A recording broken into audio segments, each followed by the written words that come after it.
Foundations of Amateur Radio. One of the single most recurring topics within our community is that of antennas. Everywhere you look is a story or a photo or a website or a contact about an antenna that came into being because somebody had an idea. Now, if you've been in the ideas field for a while, you'll have learnt that having the idea is often just the start of the process. After that, there's the planning, sourcing, building and testing. If you're lucky, you'll end up with something and a story to tell. If you manage to persist, you might even end up with a working antenna. The other day, I managed to have an idea that I'd not seen anywhere else. As it turns out, and perhaps not unsurprisingly, I'm not the first to have this idea. Despite that, what struck me is that I'd not seen or heard of this combination of antennas before. As you might recall, one of my earlier forays into antennas consisted of purchasing a set of monoband antennas.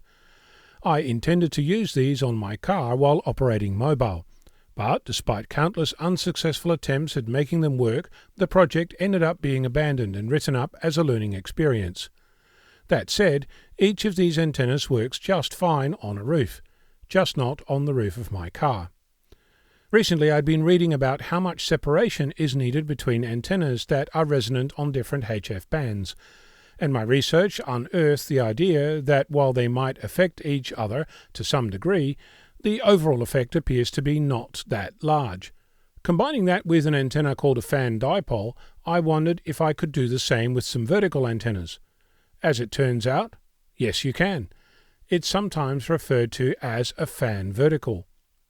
Before I get too carried away, a fan dipole is an antenna that consists of a set of dipoles that are all fed from the same feed point. Imagine 3 or 4 dipoles, each for a different band, with each center connected to the same balun. Each of the legs are spaced apart, so they're not touching. After a bit of tuning, you'll end up with a combination antenna that works on each band. The beauty of this is that it takes up the same amount of space as the largest dipole, and you'll only need one feed line, rather than several. You'll also only need 2 skyhooks, so you won't have to plant a forest before setting up your antenna farm.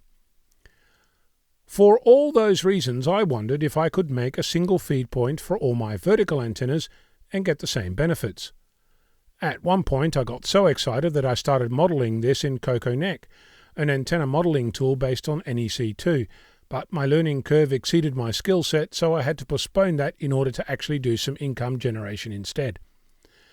Discussion with fellow amateurs encouraged my tomfoolery, unearthed prior work and assured me that it would work, and since then I started down the procurement phase and have now got some SO239 connectors, a piece of metal and ideas to space holes evenly with a central socket to connect my coax to. I plan to solder all the connector centers together with some thick copper wire and use the metal plates to connect all the shields together. The only fly in the ointment at this point is my unhealthy relationship with drills. You might remember that I managed to drill a hole in my hand a while back. All healed, I was incredibly lucky, a delightful scar to remind me. So, if at all possible, I'd like to avoid such a thing. Last time, all I wanted was to make a single hole bigger. This time, I've got 4 16mm holes to drill. You'll be pleased to learn, just as my partner was, that I'm now able to use a drill press, and I even splurged and added a vise. So if I'm not too clumsy, I should be able to avoid stitches this time around. What I'm hoping to achieve is a little group of vertical antennas connected to the same coax, mounted on the metal roof of the house, all but invisible to our neighbours without needing to swap antennas in and out like I currently do, and actually use those lovely monoband antennas I purchased so long ago. I may have to experiment with radials and tuning, and no doubt there's still a gap between theory and reality, but I'll let you know how I go. My question to you is, what antenna project are you working on? I'm Onno, Victor Kilo 6, Foxtrot Lima Alpha Bravo.